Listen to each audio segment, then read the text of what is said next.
अस्सलाम वालेकुम दोस्तों, उम्मीद है आप लोग ठीक होंगे। आज की वीडियो के अंदर हम कनाडा की जो इनसाइड स्टोरीज़ हैं, उनके बारे में थोड़ा डिस्कस कर लेते हैं, ताकि आप लोगों को थोड़ी अपडेट मिल जाए कि हमारी इमिग्रेशन के अंदर क्या चेंजिंग आ रही है या हो गई है, उसका इम्पैक्ट हमें कैसे नज़र उम्मीद है आपको ये वीडियो पसंद आएगी और बहुत इन्फॉर्मेशन आपको मिलेगी कनाडा के बारे में, जो आज हमारे पास नई इन्फॉर्मेशन आई है, जो पिछले वीक इमिग्रेशन के अंदर चेंजिंग आई है।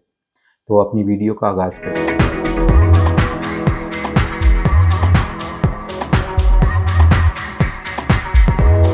उसके ऊपर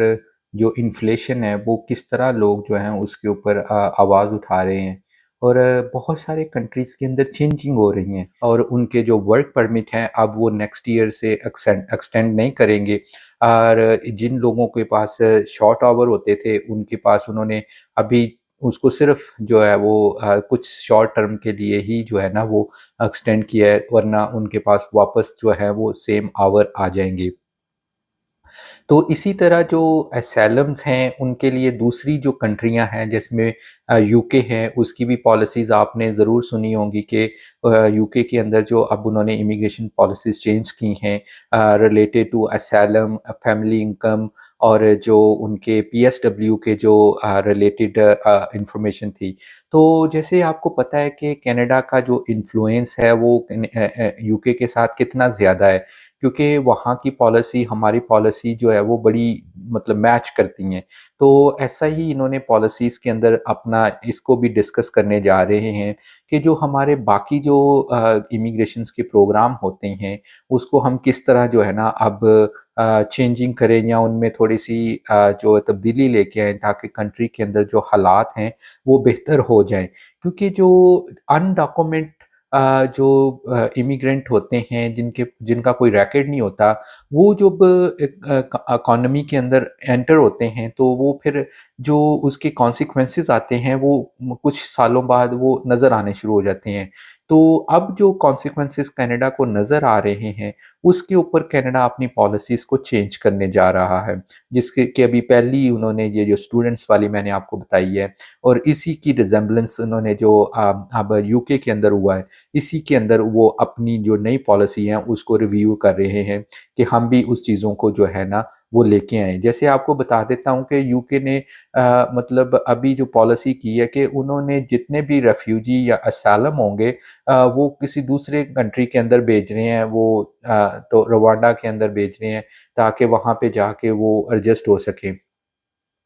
तो वो उन लोगों को पैसे दे रहे हैं उस कंट्री के, तो जो लोग वहाँ पे असाइलम करेंगे उनको वो दूसरे कंट्री में शिफ्ट कर देंगे। तो वहाँ पे उस कंट्री को जो है ना वो पैसे दे देंगे उनको एडजस्ट करने के लिए। तो आपको पता है कि इन केसेस को थोड़ा टाइम नहीं लगता है, इन केसेस को बहुत ज़्यादा टाइम लगता है। तो कनाडा भी सिमिलरली कुछ चीज़ें इस तरह की सोच रहा है कि जिस तरह वो इन चीज़ों को भी कंट्रोल करे। जो अनडॉक्यूमेंट इमिग्रेंट हैं या जिनके पास इस तरह का कोई स्टेटस है, जो इस चीज़ को वो बहुत तादाद में लेके जा रहे हैं, क्योंकि एंड ऑफ द डे ये इकॉनमी के ऊपर एक बर्डन होता है। तो ऑब्वियसली जो भी नई गवर्नमेंट आएगी वो इस बर्डन को ज़रूर जो है इसका हल निकालेगी अपने कंट्री को एस्टेब्लिश करने के लिए ना। तो ये चीज़ें अभी कनाडा के अंदर ऑलरेडी डिस्कस हो रही हैं। इसमें अब जो वर्क परमिट हैं वो देखें कि चेंज हो गए हैं और वर्क परमिट के बाद अब जो इमिग्रेशन के दूसरे प्रोग्राम्स हैं उनके अंदर लोगों का इंटरेस्ट बढ़ना शुरू हो गया है।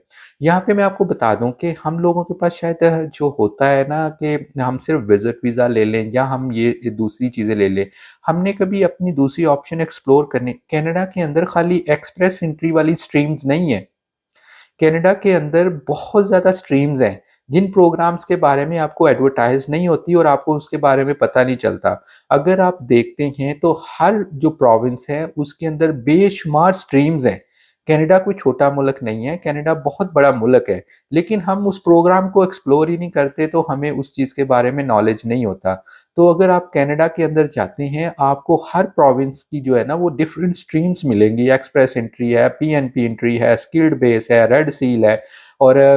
जो क्या कहते हैं कम्युनिटी बेस जो होते हैं, जो स्मॉल कम्युनिटी होती हैं, उनके डिफरेंट जो प्रोग्राम्स होते हैं जो आप अवेल नहीं करते। तो मेरी अवेयरनेस ये थी कि आप उन प्रोग्राम्स को भी जाएँ, आप सिंपल गूगल पे जाएँ और लिखें कि कनाडा इमिग्रेशन स्ट्रीम्स, तो आप देखें कि आपको कितनी स्ट्रीम्स आपके अंदर निकल के आएँगी, पर आपने ओनली उन वेबसाइट के ऊपर जाना है जो गवर्नमेंट के साथ रिलेटेड हो। देखिए, जो भी गवर्नमेंट की साइट होगी वो आपको जो इन्फॉर्मेशन देगी वो ऑथेंटिक इन्फॉर्मेशन होगी, वो किसी थर्ड पार्टी की इन्फॉर्मेशन नहीं होगी। वो हमेशा जो गवर्नमेंट होती है वो अपनी इन्फॉर्मेशन अप टू डेटेड अपनी वेबसाइट के ऊपर डालती हैं। आप मुझे आके बताइएगा कि आपको कितनी स्ट्रीम्स मिली हैं। तो हर एक स्ट्रीम्स का डिफरेंट क्राइटेरिया है और उस क्राइटेरिया के अंदर आप एक ना एक स्ट्रीम्स के ऊपर ज़रूर फॉल इन करेंगे, आप उसके अंदर ज़रूर जो है ना वो इन हो जाएँगे। तो बेसिकली जो एक हाइलाइट्स होती हैं, जिस तरह हम लोगों को इन्फॉर्मेशन मिल जाती है, हम समझते हैं शायद वो ही स्ट्रीम्स जो हैं वो हमारे लिए बेहतर होगी, हम दूसरी किसी और प्रोग्राम को एक्सप्लोर नहीं करते। तो मैंने जैसे बताया कि इतनी ज़्यादा स्ट्रीम्स हैं कि